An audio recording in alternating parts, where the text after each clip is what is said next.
joined now by Dido. Welcome. Thank you. And you have a solo career now, of course, but you started out in 1995 singing with the band Faithless because your brother Rollo was in the band Faithless. I just wanted to know when you started thinking about a solo career, if there was one incident or if it was a gradual process. I sort of never really planned to be with Faithless. It was like the opposite way around. When I stopped working, I was going to be a solo artist. But I sort of fell into the Faithless thing and I was really enjoying it, and it was a really natural way for me to find out, you know, the whole touring thing, and you know, it just was a great experience, and I wasn't carrying the show. I was singing backing vocals and I was singing a couple of songs. I was coming to, you know, to the front to sing a couple of songs. So it was actually perfect for me. And then after about a year and a half of that, I'd written pretty much all the album that's out now. So that was when I stopped. So it was like, but I did give them like a 6 months notice or something and say, you know, I am going to be leaving just because I'll be too busy. And but it wasn't like I started with them and then decided to go solo. Oh, I see. I was sort of always working on it. Oh, all right. And the album that she was just mentioning is called No Angel, and we are showing the first video from the album. It's called Here With Me. Tell me a little bit about the video. Where was it shot? And so forth. It was actually shot in London. I'd love to say it was shot in Cornwall, which is what it looks like. But I'd be lying, and I'm not a very good liar. But it was shot in London, just in, you know, they built this incredible set, and they built it in the style of this architect that I now can't remember her name, but everything's sort of reversed. It's quite subtle, but, you know, all the cupboards, rather than going in, come out, and, you know, anyway. But you know, they were great people to work with, and it's my first video. It was an incredible experience. You're pleased with it? It's a great video. Yeah, I think it looks great. Do you know what I mean?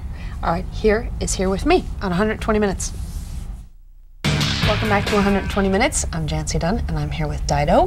Her new album is called No Angel, and you used to have a career in publishing, a thriving career in publishing. Yes. What did your company publish?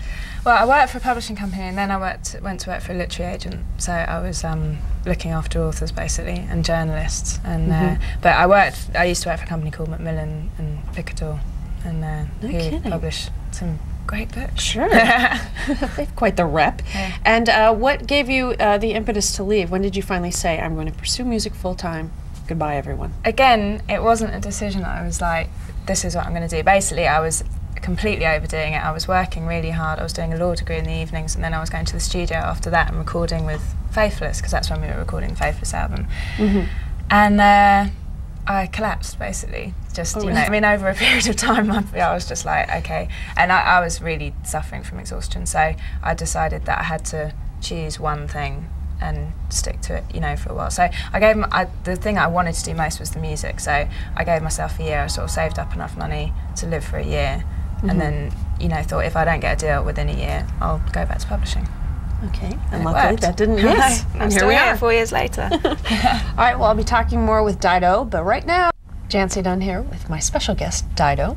Now, you and your brother Rollo from Faithless have a musical influence on each other, and I wanted to know, first of all, if you've ever gotten in any brotherly, sisterly type of fights, because you've been in the studio together many a time, you've toured together. Yeah, once we did, because we made a lot of my album together, and we had a huge fight over a drum loop. It was pathetic, and I walked out, and because he wouldn't put in the loop that I wanted to have in the song, and I left my keys behind, so I had to sort of skulk back like 5 minutes later, just like really, I was so infuriating. But he was brilliant, but because he's my brother, it was fine, and he just sort of looked up at me and sort of laughed, and I'm like, sorry. And then he put it in, I got my way, and that was fine. As long as I was getting my way, it was fine, basically. Was everyone else in the studio stressing, like, oh, they're fighting? I mean, in a way, but I think they just sort of found it funny as well, just because they could see my keys right there on the table, and I'm like, right, I'm leaving. Now I'm leaving. And you used to steal his records when you were a kid, right? Such as? God, he had everything from... I sort of developed a taste for some really strange stuff, like Linton Kwesi Johnson when I was 8 and stuff, and I'd be reciting all these, you know, all his poems, and you know, I started listening to pop music just bang slap in the middle of the new romantic sort of birth, and when my brother and all his friends were wearing makeup and we were all listening to Duran Duran and Spandau Ballet, so there was, you know, quite a range going on there. And you were how old when you were listening to Duran Duran and Spandau? Well, that was sort of, you know, like 11, 12, 13, that's when I started getting into pop music, and unfortunately that was the first. You know who didn't love Duran Duran? Huh? All right, well, stick around because when we return, I'll be talking more with Dido. Plus, we'll see the latest video from Show Off, so don't move. Welcome back to 120 Minutes. I'm here with Dido. And you were the new kid on the Lilith Fair tour this year, right? How's it been going? Fantastic. I had time of my life, yeah. Time of your life? Oh, I really did, Okay. yeah. It was proper, you know, if all touring could be like that, you know, life would be a happy place. Did they put you through a hazing ritual at all, you being the new kid? No, they didn't. I'd like to say they, you know, threw me off a bit. No, they you know, they gave me a present. And then you get on stage and sing with everyone at the end, which is fantastic. And you sort of have to enter into the whole vibe of it yourself. You sort of, but it's great. And then it's, you know, it's a great supportive atmosphere there. What's the present? I have to know. It was these. Have you heard of a company called Lush? Who do all those bath things? Yeah. It's a big box of all those like bath bombs and stuff. It's fantastic. That's nice. Yeah. Sarah gives everyone a present, which is very cool. Does. Yeah, Oh, good for it's her. very cool.